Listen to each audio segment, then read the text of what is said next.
Hey, my friends, we will be right back to the show. But I have a question for you. Are you struggling with the impact of childhood trauma? Well, know that you're not alone.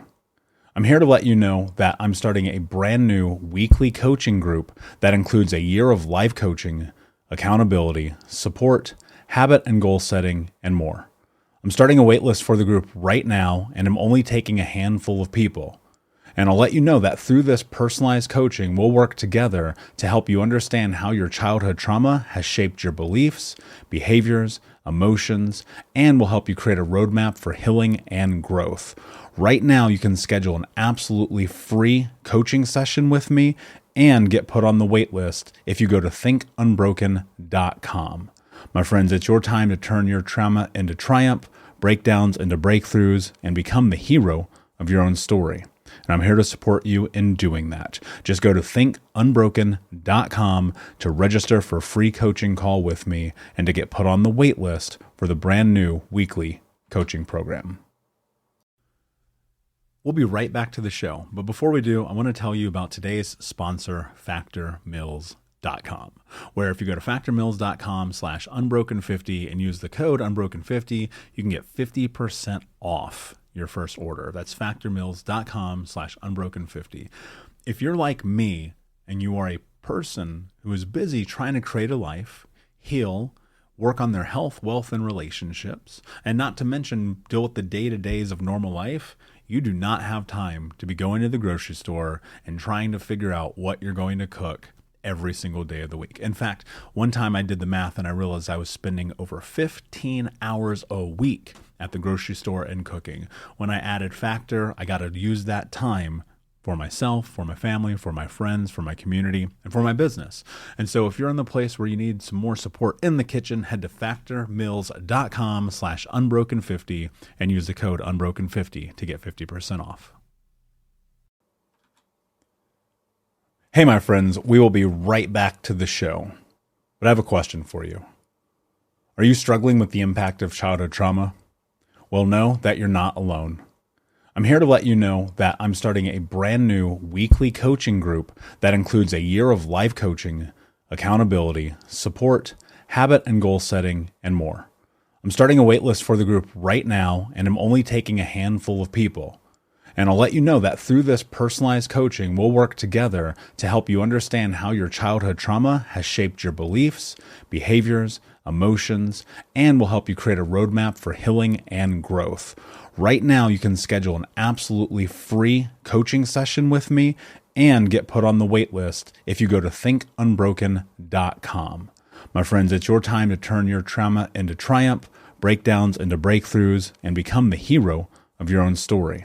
And I'm here to support you in doing that. Just go to thinkunbroken.com to register for a free coaching call with me and to get put on the wait list for the brand new weekly coaching program. Dude, you're getting Adele.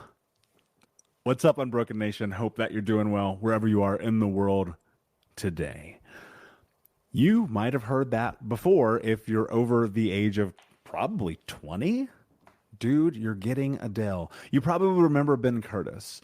Ben Curtis was an actor from the Dell commercials who publicly hit a massive, massive rock bottom. And today, he is a guest on Think Unbroken podcast.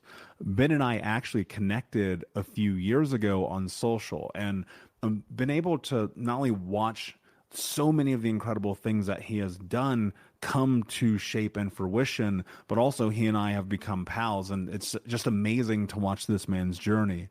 And I asked him to come and be on the show to share his journey into where he is today in being a coach for men and helping them move through shame and guilt and judgment. And I thought to myself, like reading and understanding what he does, I was like, who else would be better to have this conversation than a man who had a headline on CNN titled, "Dude, you're getting a cell." C-E-L-L, like gel, cell. More than once. Ben's journey, phenomenal. and captivating and interesting. And I think one that many of us go through, where we find ourselves hitting the magnitude of rock bottom again and again and again, and yet still reaching, still striving, still wanting to try to make life better and figure that journey out. And so much of this journey starts with asking for help. And in this conversation, Ben and I go deep into that and the way that it's impacted both of our lives individually. This is a conversation that's emotional. We're gonna talk about some of the heaviness of life here.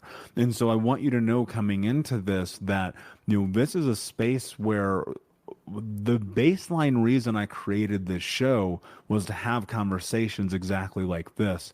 And my hope is the thing that you take away from our conversation today is understanding that the difference between where you are and where you want to be in your life often begins with just simply asking for help.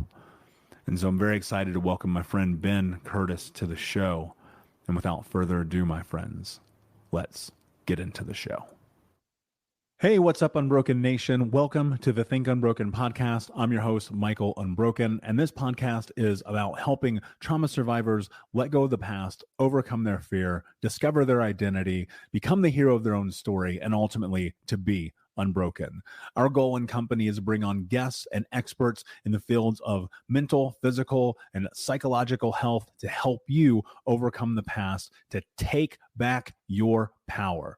And in this podcast, we are unedited and unfiltered, and we're going to give it to you real so that you can start to create massive change in your life. If you're curious about learning more outside the podcast, you can get a free copy of my book, Think Unbroken, at book.thinkunbroken.com.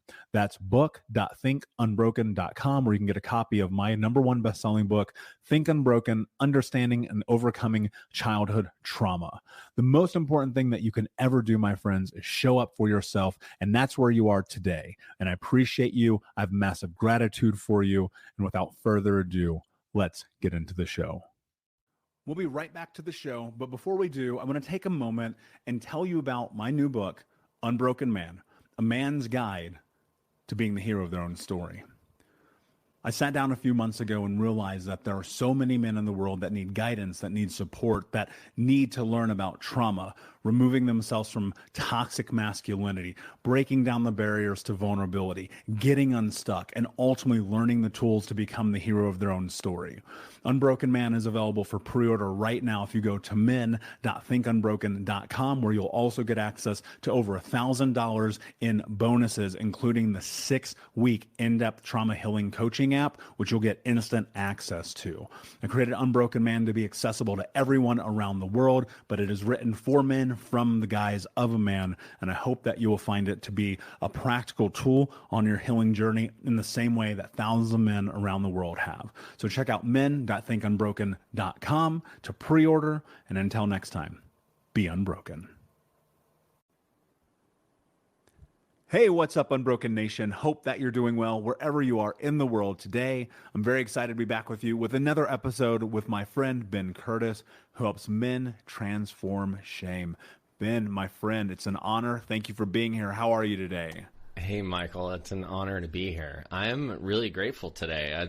I'm feeling really grateful to be alive. Yeah. Had a lot of beautiful conversations already, and I'm really grateful to be in this space with you. It's an honor to have you here, my friend. For those who do not know you, tell us a little bit about your backstory and how you got to where you are today. Right. Well, I am a personal freedom coach, and I focus on men. I help men release shame and self-sabotage and transform it into purpose, power, freedom, and embodiment. I'm also an award-winning actor and musician, so you may know me as the Dude, You're Getting Adele guy from 20 years ago. I was most famous, brought in the world from then. Born and raised a preacher's kid from Chattanooga, Tennessee, and watching my dad on the pulpit, really reaching people. My dad was a sensitive dude, and thank God he passed some of that on to me and encouraged me to honor my feelings and my dreams. And I chased them all the way to New York, and I just continued to break boundaries of what people told me was not possible or where I shouldn't go. And I just followed my heart. And I got into the school of my dreams at New York University. I got an acting scholarship. And within 2 years into school, I got this huge acting campaign for Dell Computers, and I immediately became world famous. It was the most exciting moment of my life and terrifying, but I was still in school full time. I was on TV every day. I was getting interviews every day. I was making more money than I've ever made before, and I moved out of the dorms. I was like getting in the big life. I moved in the financial district. I went to this course at Landmark Education. I don't know if people have heard of Landmark before, but it was a personal growth and development organization, and just about dealing with your crap in your life. And I had this huge, amazing awakening of my purpose, and that was in the World Trade Center. And 2 weeks later, and I had a direct view of it from my bedroom, 2 weeks later was 9/11. And I saw everything. I was there. My roommate almost died. I almost died. I was still famous, still in school full time. And the only thing that saved my life literally was being the Dell guy. I was on a bus trying to escape what I thought was World War III. And the driver, like, he saw me covered in soot and crying. And he was like, "Are you the Dell guy?" And because of that, this driver dropped me off at this building where 6 hours later, my best friend turned up. I thought he was dead. And I just had so many run-ins from that moment on. I didn't know how to take care of myself. I had undiagnosed post-traumatic stress disorder. I was still famous, so I used the money to survive. And mostly that started looking like drugs and alcohol, and really numbed out. And basically was just trying to make everything stop as my career was getting bigger. And I just didn't have the help I needed. And sort of by the grace of God, I got arrested. And that's what I became famous for, was getting arrested. "Dude, you're getting a cell" was the tagline. And on CNN headline news. And it was, again, a beautiful lesson. I met my fate in that weekend behind bars. I saw where I could go, and I saw I had an opportunity to ask for help, and I just started asking for help. And I got a therapist. I got back in touch with my father. He became my best friend. I really, I started taking care of myself. I let go of my acting career for a while. I mean, I couldn't even get hired if I wanted to. I started playing music again, which is a thing I love. And all of that, like, I started teaching yoga. I became a really intense alcoholic. That didn't get better for years. I got arrested 3 more times, and it just wasn't cool anymore. It was really not a good look. It was leaving me completely alone, destitute, in debt, basically homeless, unlovable, and I didn't know how to love myself. So I kept asking for help, and I put down drugs and alcohol. I haven't had a drink in 9.5 years, and I sought out therapy, coaches, and men came into my life, and I started realizing I had issues with men. I didn't feel safe around other men, but I knew how to be vulnerable, and I was always beat down for being sensitive. And just over time, coaches and therapists and recovery groups and daily practice, I learned that my sensitivity, my vulnerability, the thing I was most terrified was one of my greatest powers, and something that I could actually help other people with. And when I just had people keep reminding me to go help others, get out of my head and into action, and also take time for my heart and take time to feel those feelings. And all of this culminated into my acting career took off. I started a band. I met my wife. She's the lead singer of the band. We're called Dirty May. We travel, tour the world, and I coach men. Every day I help men learn how to release all this suffering. And the biggest thing I got out of this was that I was carrying 9/11 around as a badge. I was carrying the arrests around as a badge of like honor of the victimhood and suffering. And when I finally saw that that was a choice, that I could release that suffering and actually choose thriving, it was way more uncomfortable, actually, but less painful. And my life just started working, and things got better. And people started asking me to work with them. And then I realized I love coaching. I love going there. My personal training and yoga clients were getting way too much free therapy from me. So and some of these people weren't going there with me. They weren't, I would hear people ask for help. And then when I'd show up, that I would, especially men, find like they still didn't feel safe asking for it. And so I've made it a mission to create safe spaces for sensitive people, for creatives, and for men especially. I do that just by doing what I love and helping others do the same, and by having conversations. And that all has brought me to it's turned into coaching mostly, and speaking, and getting to connect with awesome humans like you. Yeah, that's incredible, man. That's quite the journey. There's so many different places that we could go, but where I want to really start is in the scope of vulnerability. I look at, you and I are relatively close in age, and we've shared some very interesting experiences together and separately and throughout the course of, the parallels of what it takes to get to where you are. Yeah. And the thing that I always come to is thinking about the power of vulnerability and why that matters so much, because you have so many people in the world, especially when geared towards men, and we're told, be strong, don't be a pussy, man up, don't be a bitch, don't cry, don't complain. You hear all of this, and it's like, it's so ingrained and embodied into effectively the DNA of manhood today. And yet, and I don't even necessarily say the word toxic, but it's just the way that it is perceived that manhood should be, I think, is insanely detrimental. And I found myself much like you. Here I am at 30 years old, and I just come out of the last couple of years of like massive struggle, working through all these different demons. And I said to myself, I don't know how to be in connection with men.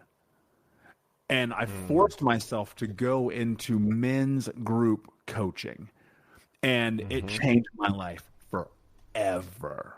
Like, it's really incredible what happened through that. I'm curious, Ben, what do we do for men who are listening to this and they're like, I don't know where to start? That's a great question. I just asked that of someone earlier today. Well, someone who leads men's groups and has been part of men's groups, I would say, first of all, actually, my intuition is telling me you're already in the right place. You're already in the right place. If you're here and you're listening, start to practice awareness, start to practice cultivating those spaces where you don't feel safe, and then start talking about it with other men in your life. Start asking for help. And if you don't feel comfortable doing that, Google men's groups. Google, any type of, there's so many men's groups and men's teams out there, and I think that's a great place to start. Looking for a therapist, anyone where you feel safe, whether it's someone you know or you don't know. I find being around other men, it helps me hold accountable for the spaces I feel most uncomfortable, and that's where I know I need to lean in. I even avoid some of my closest male friends sometimes because I know how big of a leader they see me as, and it's confronting. And so we practice spending time together, like holding each other accountable for our greatness, and practice holding space for the days when we're not okay. And I think that's really important, is just practicing being able to say when you're not okay or when you need help. So it could be as simple as just practice asking for help. The word that comes to mind in you saying that, and you're welcome to go deep into this, please. The word that comes to mind is discomfort, right? And so many people, and men or women alike, I think the idea of vulnerability is freaking incredibly uncomfortable. It's one of those things that we do face shame, we do face guilt, we do face judgment and ridicule, but I've come to find most often from myself and less so from the world. And how do you step into that discomfort, Ben, to be able to get, because I think that there's and maybe I'm wrong here, but I believe that there's like this chasm between I need to ask for help and I'm asking for help. And in between those two moments is a whole lot of mind fucking. And so I'm really curious about how one actually steps into that. Practice. That's the word that comes to mind. Practice. And for me, I mean, it's different for everybody, but you can ask for help anytime you want. You can say no, you can say stop, you can say yes, you can say help, you can say please. You can reach out anytime you want. It's really just, for me, it was like, how much pain did I want to be in? It turns out I was pretty good at being in a lot of pain and suffering. But it became a choice, and it's just when I couldn't handle it anymore, or when I just felt like I couldn't take it anymore, that was a great place. But you don't have to wait till you get to that place. You know, that's what hopefully I'm here to help some people know. You don't have to like be behind bars or unemployable or destitute in order to ask for help. So it's just a practice, and then see what happens. You know, it's like you're probably not going to die if you ask for help. Most likely in the Western society, if you're listening to this and you ask for help, you're probably going to live to the next moment. So you might as well ask, because it's basically like, well, what's costing you more, being where you are now and not asking for help? Because if you did, the worst thing that can happen is someone says no, right? And you're just right where you are right now. So there's an opportunity to kind of check ourselves and see, oh, yeah, how free do I want to be? Am I actually willing to be free? You know, that's a good place to look. Like, do I actually want help? Because we can't, you know, no one can help you unless you're willing to help yourself. But even if you have the willingness to be willing, that's a great place to start. And I would pray for the willingness. That's what I used to do. If, like, I don't have it, I pray for it. You know, I ask my friends for it, you know. Can I borrow some of your courage, man? I don't know how you do that. And they'd be like, yeah, sure. And then just grab my hand and take me. You know, it was mostly the resistance that was that was costing me the most energy and that was taking the most effort. And once I stopped resisting so much, it turned out there was actually a lot of support available. So it's just starting to look for it and being willing to receive it. Yeah, I love what you said about being willing to receive it, because that's so much of it. You know, it's fascinating to me sometimes when I'm working with someone. I'm like, here is the tool.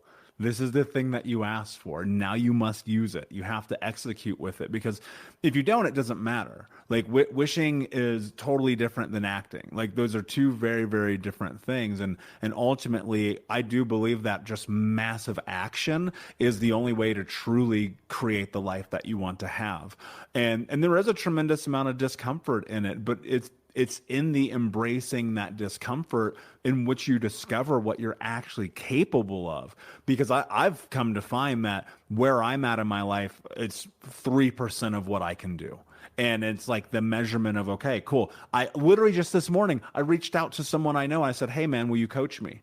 I see where I need you in my life, right? I'm in the scope of changing coaches right now because, you know, I think eventually we kind of max out with the people we're with, and that's great because that means they've done their job. Yeah, and I messaged and said, hey, man, will you coach, man? I need your help here in this area of my life to go to the next level. You know, one of the things I want to go back to here and talk about, because I think it's important, is when people hit rock bottom, and I'll use myself as an example. When I hit my rock bottom and I felt like, man, I cannot possibly fuck up any worse, I actually fucked up a little bit more. And I found out. That's the laughter recognition there, yeah. Right? I found out some really dark truth about myself. And Ben, I'm wondering, especially in consideration of where you were in your life, how did you start to pick yourself up through that? Because there were, you know, there's a domino effect there that begins to happen. I experienced it too, man. It wasn't just one thing. It was about 97 things. And it wasn't until I got really deep that things started to change. And what I'm curious about, because I know there are people listening right now and they're like, yeah, we know it's the Dell guy and he did all this shit, blah, blah, blah, whatever. And to have this idea that I believe people believe, and I only believe this because this was my experience, that this is how I'm going to be remembered, was crushing. And what I'm curious about is, what was the pathway from that rock bottom to today? Like, what did that actually look like? We'll be right back, but I wanted to take a quick moment to tell you about the Think Unbroken 6-week trauma healing coaching program. If you go to coaching.thinkunbroken.com, that's coaching.thinkunbroken.com, you can sign up for the 6-week daily Think Unbroken trauma healing coaching program. In this program, we're going to go over the 6 principles of healing trauma, adaptation, understanding the impacts of trauma, how to become the hero of your own story, what to do next, and ultimately what it means to be unbroken. For more information about this 6-week coaching program, which you can download as an app on your phone and take with you everywhere, no matter where you are in the world, it's interactive. It's built about giving you practical tools that you can use in real time. And if you're ready for what's next in your life, go to coaching.thinkunbroken.com. Again, that's coaching.thinkunbroken.com. Now let's get back to the show. That's a great question. I'm trying to think like which bottom was actually the rock bottom. There was a lot of them.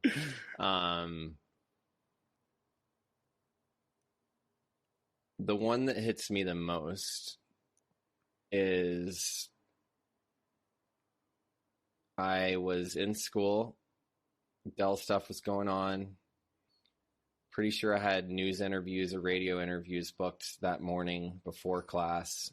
And I developed a pretty steady cocaine habit that I don't really talk about. I'm starting to more now because I just realize I have nothing to hide, and I hope someone else hears this. You know, I would even do it in class sometimes, and it was just, I didn't want to, and I was. And I remember I'd been up all night, and I knew the only way I was going to get through the next few hours was to get more, or I was just going to crash and burn. And the paralyzing anxiety was setting in, and I called the dealer, and they were late. And I was waiting for them, and the sun started to rise. And I looked out my window over the steeple of the Episcopal Trinity Church right there on Rector and Broadway. That was where I lived. And I looked over into Ground Zero, and then the bell rang. And I just saw the steeple, and I'm not super religious, but I grew up, my father's a minister, and he was my best friend, and really taught me, he believed in a loving God.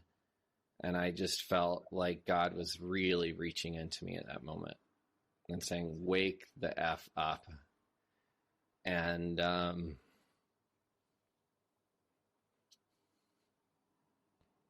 yeah, I don't talk about that often.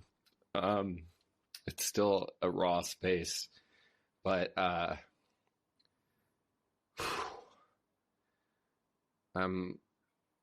feeling just moved that I don't have to be there anymore. In that moment, I knew that was it. I called my dad. I said I wasn't doing well. I'm not okay. And I need help. And my dad was like the only guy I could talk to. And amazingly enough, so my father flew up from Atlanta, and we've been through a lot together, and he helped me go through my mail. I hadn't opened my mail in 3 months. It was too scary. It was too much responsibility was piling on, and I just avoided everything. I just couldn't handle the world. And he said, I'm going to take you to a therapist. My dad is an Episcopal priest, and there's an Episcopal church behind us. And he took me to an Episcopal church where there's this therapist that I could talk to. The therapist said, it sounds like, you're dealing with this, this, and this, and you're not able to function. And which I couldn't. And so I got on, he put me on some medication, suggested it. It wasn't great, but it saved my life. It kept me from killing myself. And it helped me bring up my bottom line enough to be able to really start to get help. And I I mean, that even wasn't it. I mean, I got arrested more times over 10 more years. And I think it was just I ruined enough relationships. Oh, and the other rock bottom is when I blacked out, like bartending at a bar in New York, when I thought I was starting to do well again. And I got fired from the job where you're allowed to drink for drinking. And then I was a dog walker, and then I started losing that job. I couldn't keep that together, and I got sober, and I asked someone like how to, like a bartender, like how do I like quit smoking? No, how do I quit drinking but keep smoking weed? Like you do that. And she's like, well, I go to AA. And I was like, oh, I'm not going to do that. And then like my ex-girlfriend introduced me to Marijuana Anonymous. I didn't know that like having a problem with cannabis could be a thing. And that was amazing. And then they were like suggesting refraining from drinking, which I thought was ridiculous. But I just like kept reaching for alcohol, and I called that bartender friend, and she took me to a meeting, and it was like getting like pulling the toxins out of myself that I was killing myself with so that I could actually start to deal with what's really going on, you know, and like other people being there for me. And, you know, 12-step groups were amazing because they're free and just like the society anywhere where anyone could help other people. But I said, why can't we do this outside of here? You know, and they helped me so much. And I actually worked with a therapist, and I got off drugs and alcohol, and I got off medication, and I did like all the PTSD work and all of those things. So it was like, you know, really putting those things into place is, and all of that adding up and getting real with myself, you know. I think I mean, it's cliche almost, and I love it for that reason, because it resonates for so many of us. But it really is my light, not my darkness, that most frightens me, even to this day. Yeah. It still terrifies me sometimes. And so it was like starting to, like we said, practice being uncomfortable, like other people seeing my greatness and actually, like, yeah, I'm white and I grew up with some privilege, but like I did not believe in myself. I had a father that believed in myself, and I did up to a point, but like I could not stop destroying my own life. And then I was attracted to other people who did the same thing. So it was just like, I got one of those people pregnant, and like by the grace of God, we lost a child and like broke up and got healthy. And like now we're both happily married. And better than ever. And it was just like looking at like the lessons and actually starting to say, okay, enough, I'm ready to learn, you know, and just practicing surrendering and asking for help over and over. That was really the dance, I think, that's made the biggest difference. Yeah. And same, you know, I look at it's weird, the synchronicities here. When I was 23, I've only talked about this one time ever on the show. When I was 23, my girlfriend at the time had a miscarriage. Mm-hmm. And I remember just being like, I feel like the universe is telling me something. And I know that's a really like fucking dark way to look at that, but like honestly, it seemed like the most true. And now she's happily married and has kids, and her life is very different. My life is very different, right? Yeah. Because like you talked about these toxic people, it's not that like she was a terrible person, but her activities, hours were terrible. It was the drugs, it was the alcohol, it was the late nights, it was the parties, it was the destroying each other, because we thought that's what people did. We thought that's relationships, that's connection, that's love. And you look at this, it's what you said, man, like I so resonate with this idea of being so terrified of the light, knowing, because it's like the control that we have over the darkness is we let it seep in and we just pretend it's not there and we placate it. And then you're suddenly like, oh yeah, I'm passed out drunk, puke all over me on the bathroom floor again. Must have been a great night. I can't wait to tell people about it. Yeah. And then you're down in this moment, you're looking at your life and you're thinking, wait a second. What if I could have this other thing? And that's become such a driver in my life of having the willingness, going back to this word again in this conversation, to say, no, I can have this. I can have the life I want to have. I can have the love, the relationship, the body, the spirit, the soul, the money, the companionship, the friendships, the everything. And it's the willingness to step into the light. So let's go in that a little bit deeper, Ben. Oh, can I say something about that just came up Please. for me? Yeah. I remember when I didn't know how to play rock and roll again without being full of drugs and alcohol. And actually, for me, it wasn't like putting the darkness away. It was like I would swim in the darkness. That was like my friend. That was like my creative muse. I'd be powered by that darkness. But it was so encompassing and would bring everyone else down. And it was actually like me. I booked a show. I remember when I booked it hit me while you're talking. When I booked my first, I said yes to a hosting and stand-up comedy job. And I was sober, and it was in a bar. And I had never done stand-up comedy, or hadn't done it in years. Definitely hadn't done it sober, but just, it was starting to say yes to things that would, like, I know I loved, but would terrify me. And then realizing I wasn't going to die, and I actually enjoyed it and loved it and was good at it, and maybe even performed like, after I played music sober, my band was like, whoa, you're so much better, So you start getting affirmation. My family was like, hey, it's good, it's like nice to have our son back again. It was those kind of moments that, had me keep saying yes and leaning into the discomfort. Yeah, there's something really beautiful. It's again going back to this idea about the domino. As much as you can domino your life into disaster, you can domino it into light. And as I think about that, for the people who growing up, I'll share some context I don't share often. Growing up, I wanted to be a rock star more than anything. I wanted to be Foo Fighters or Jay-Z. It was one of the me too, man. Same guys. Let's go. And I've come to find that my quote unquote being a rock star is this. It's the podcast, it's the stage, it's writing, it's stepping into my light, but in a different way. And I found the courage to be able to do it by recognizing and reconciling the fact that growing up, I was told to be invisible. And more so, I was told, like, you're not good enough, you're not strong enough, you're not capable enough. And so now part of it is this narrative of challenging that darkness and even, dare I say, using it as fuel. Oh, yeah. And so what I'm curious about, Ben, is have you found a space in which you're able to take some of that darkness and use it in a positive way? 100%. That's such a great question. Yes, it is like, I talked about dancing with it, and it was like, I'd never put it away, by the way. It did not go away. I befriended it.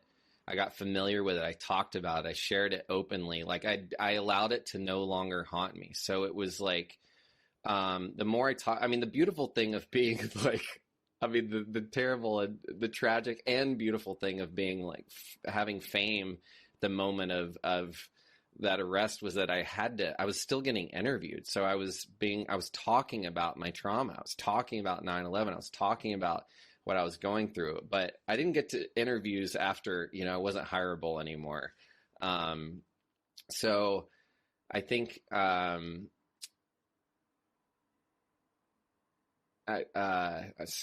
shoot, I just lost my train of thought for a second. There's something I wanted to say. How I use the darkness.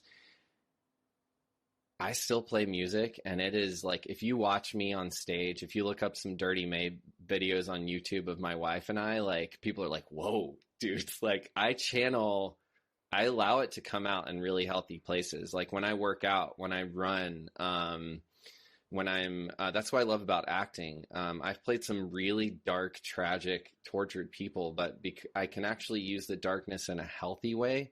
There's actors who will go there and swim in that suffering, but I've actually already, we've suffered enough. It's actually just allowing to familiarize ourselves. And honestly, we've had a lot of grief in my life lately. So we lost our grandmother as my wife's grandmother, but I had adopted her as mine. She and I adopted each other a few years ago. But she lived to be 101, but she passed basically a month after my father passed, and he was my best friend and sure that he was going to live another 10 years. And then we found out we tried to have child. We were immediately successful, and we found out like the year anniversary of my father's passing, and then really ready, and then we lost a child. And so it's just been like, and other things. And then all of this, I'm realizing the older I get, the more I'm gonna lose people, and that grief and loss and sadness and darkness, they're just as beautiful as life and birth and light. And so I've actually learned to allow space in my day for grief and light. Yesterday, I spent an hour meditating and crying, and then I said yes to a 20-minute bike ride with my wife because the sun came out for 5 minutes. So that's kind of how I dance in it today is, we each have our own spaces. I worked really hard to create a safe space for myself so if I need to yell or like bang on a pillow or scream in the car safely, or like I do yard work, but I talk about it and I use it in creativity. And I think I love like Basquiat's one of my favorite artists, because he had you can see some of his mental illness in his work, and it's so beautiful to me. The like tragedy and the love and the possibility he saw inside of how uniquely, I don't even want to call it mental illness. I want to call it mental uniqueness, because we stigmatize mental illness. I feel like a lot of us do post-pandemic, but it's actually, there's an opportunity to create with it and to make beauty out of it. And it can be as easy as talking about it, which is the thing we're most terrified and why these things haunt us. But we all live with it. 1 in 4 women have miscarriages. It happens all the time. Women are creating and losing life, and there are partners beside them going through with it, and we don't talk about it. And men are killing themselves, and we don't talk about it. So, I just think being able to be open and have these spaces and seek out more safe spaces is just the medicine. Yeah, I agree. And I'm so happy that you're here, my friend. And having this conversation and the vulnerability and the honesty and especially in such a public forum. And I'm such a proponent of let's have the conversation. Yes, it's hard. Yes, it's difficult, but it's necessary. And, stepping into the discomfort of that in real time is how we change the world. So I've got a massive amount of appreciation for you. Before I ask you my last question, Ben, can you tell everyone where they can find you? Yes, Ben Curtis Official. That's my Instagram, Facebook. BenCurtis.co is my website. But if you go to my Instagram, it has a link to everything I do, to book coaching calls, to my men's group, The Lion's Den, to my music and art, and to interviews like this awesome one here today. And of course, we'll put all the links in the show notes for the audience. Yeah. Can I say one thing real quick? Please. Okay. And I have a new podcast that I have not released yet. It's called Dude, You're Getting Well. And Michael is one of my featured guests. So please be on the lookout for it, because it's going to come out in the next week or two, and you'll start seeing the notices. But I'm really excited because we got some good stories with Michael too on the other side. So I just wanted to share that too, because it's been such a gift to be in your circle, and on the other side, you're a great inspiration. Thank you, my friend. That means so much to me. It really does. And same, trust me. We've been following each other for years, for those who don't know. So that said, my friend, my last question for you. What does it mean to you to be unbroken? Honest, vulnerable, raw, real, and unleashed, and love. Brilliantly said, my friend. Goosebumps, literally. Amazing. Thank you so much for being here. Unbroken Nation, thank you for listening. Please like, subscribe, comment, share, tell a friend. And until next time, my friends, be unbroken. I'll see you. Unbroken Nation, hope that you just got a tremendous amount of value from today's episode.